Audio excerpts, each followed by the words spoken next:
Dalam survei terbaru Poltreking, pasangan Prabowo Gibran dapat elektabilitas 40,2%, naik dibanding dua paslon lainnya. Apa faktor yang melatar belakangi peningkatan elektabilitas pasangan ini?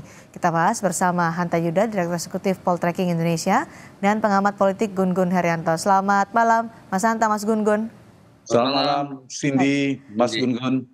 Mas Hanta, jadi apa faktor yang membuat elektabilitas pasangan Prabowo Gibran ini naik? Efek Gibran kah atau efek Jokowi? Ya, jadi Cindy memang dari trennya tidak hanya Prabowo Gibran, tapi juga Anies Mohaimin juga trennya naik sebenarnya, meskipun ada perbedaan sedikit dari tren kenaikannya. Kalau kita dari data survei di cross tabulasi, Cindy, ada beberapa catatan ya. Pertama, faktor kenaikan itu ada pergeseran atau migrasi pemilih di basis-basis Pak Jokowi dan basis-basis Prabowo. Kalau kita menggunakan cross tabulasi pemilih 2019 yang lalu.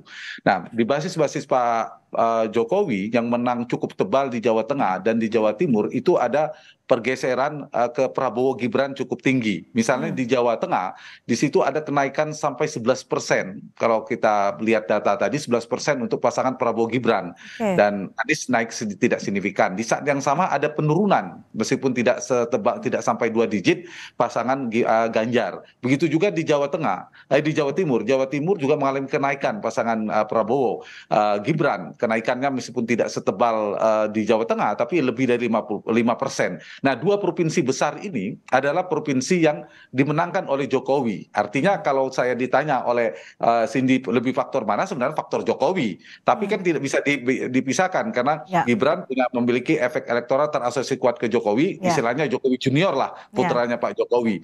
Di situlah yang menyebabkan dari pergeseran migrasi itu terbaca. Di saat yang sama, pemilih-pemilih kritis Prabowo di Jawa Barat itu sebagian bergeser. Justru pergi. Mereka sekarang bergeser ke Anies Baswedan. Nah, Anies mengalami kenaikan. Selain mendapat tumpahan dari orang yang belum menentukan pilihan, undecided votersnya kemudian turun, kemudian mulai bergeser ke 3 kandidat. Nah, Anies juga mendapatkan limpahan migrasi dari Prabowo yang kritis tadi, yang mengoreksi tidak karena kedekatan semakin lengket dengan Pak Jokowi karena wakilnya Gibran, itu Anies mengalami kenaikan sampai dengan 12% kalau tidak salah di Jawa Barat. Faktor itu, faktor 3 provinsi penentu di Pulau Jawa ini kan 47%. Itu satu. Yang kedua, dari pemilih milenial juga ada sedikit kenaikan di pasangan Prabowo Gibran. Nah, itu mungkin ada sedikit banyak faktor Gibrannya, meskipun tidak terlalu signifikan ya. Ditambah pemilih Jawa itu agak mepet, meskipun Ganjar masih lebih tinggi dari segmentasi pemilih Jawa, ini Prabowo agak mepet. Pemilih Sundanya pertarungan antara dua etnis terbesar ini ya, dua suku terbesar antara Prabowo dan Anies. Kalau pemilih Jawa itu Prabowo dan Ganjar itu. Dan terakhir satu lagi basis pemilih Pak Jokowi yang saya katakan tadi. Kalau di zoom in lagi pemilih yang mengapresiasi approval rating Pak Jokowi positif ya, tingkat kepuasannya tinggi, itu bergeser sedikit lebih tinggi ke Ganjar, ke Prabowo Gibran. Sekarang perolehannya sebaran 76% yang merasa puas itu, 39% larinya ke Prabowo Gibran, lalu 34% ke Ganjar. Nah, ini juga menjadi faktornya saya kira. Mas Hanta, tapi kalau secara partai politik PDI Perjuangan kan masih unggul. Ini artinya pemilih PDI Perjuangan sudah tidak lagi linear dengan siapa yang capres yang diusung oleh partainya PDI Perjuangan, tapi lebih mengikuti Joko Widodo begitu. Belum tentu juga, ada dua. Satu, pemilih non PDI Perjuangan itu banyak bergeser ke Prabowo yang non PDI Perjuangan, terutama potret di Jawa Tengah. Di Jawa Tengah betul PDI Perjuangan itu paling kuat, sangat kuat sendiri. Tapi kan juga tidak sampai 50% perolehannya, kisaran 30, tapi sangat tinggi sendiri.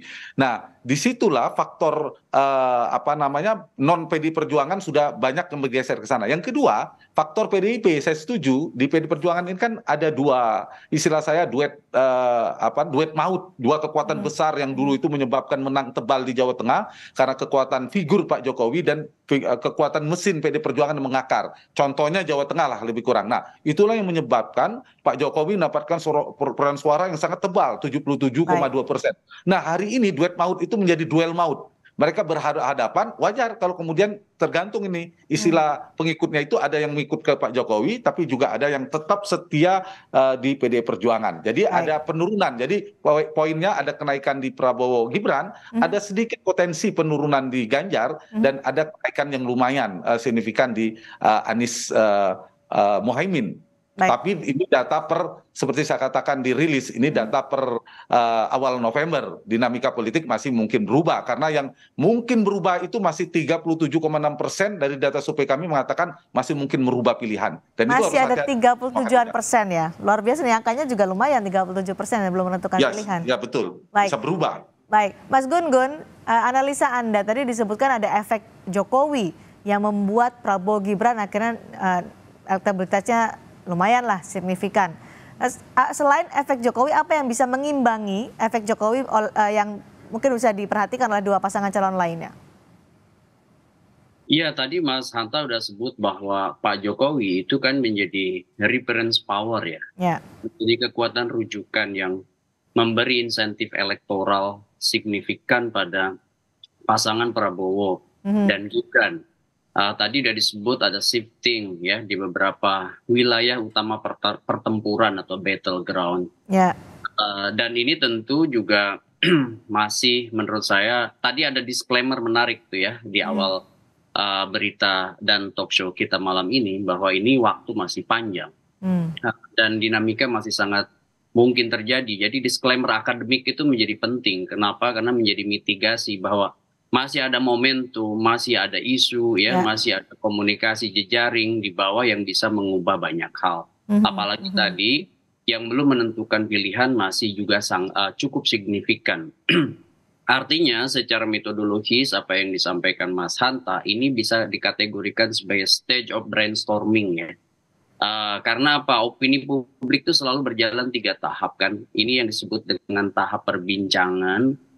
Baru masuk nanti menurut saya masa-masa fase kampanye 28 sampai 10 Februari itu menjadi stage of consolidation. Jadi opini itu mengonsolidasikan diri di pro dan kontranya lebih kentara dan lebih tebal, begitu lebih signifikan, lebih mapan, baru untuk kemudian sampai tahap yang ketiga yang disebut dan opini itu solid ya, atau yang disebut dan solid stage ya. Itu yang kemudian mungkin ya disclaimer seperti tadi penting untuk tidak kemudian menjadi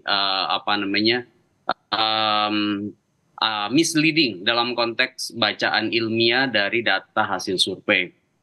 Nah, konteksnya kalau ditanya soal dua pasangan lain, tentu bagaimanapun kan mereka punya plus minus yang bisa dikapitalisasi menjadi insentif elektoral tentu ya. Contoh misalnya isu-isu yang sekarang berkembang, ini kan juga mungkin perlu dicek apakah kemudian isu yang dinamis belakangan ini juga berpengaruh pada persepsi halayak, dalam konteks ini adalah pemilih. Nah nanti Mas Hanta juga pasti kan akan ngecek apalagi misalnya ada riset longitudinal ya yang kemudian bisa menjadi basis dan menjadi basis data yang kemudian mungkin bisa juga mengecek apakah ada perubahan-perubahan signifikan. Dan ini penting Cindy. Contoh misalnya isu soal MK misalnya atau isu soal dinasti politik termasuk juga apakah kemudian party ID seperti di PDIP itu dalam konteks ini adalah basis, berarti bekerjanya mesin partai dengan kemudian daya ikat ke basis pemilih yang kemudian memang terafiliasi ke PD Perjuangan di kantong-kantong utamanya. Itu bisa kemudian menguat menjadi insentif elektoral bagi pasangan Ganjar. Tadi kan di Jawa Barat sudah disebut ada shifting dari pemilih Prabowo misalnya ke Anies ya.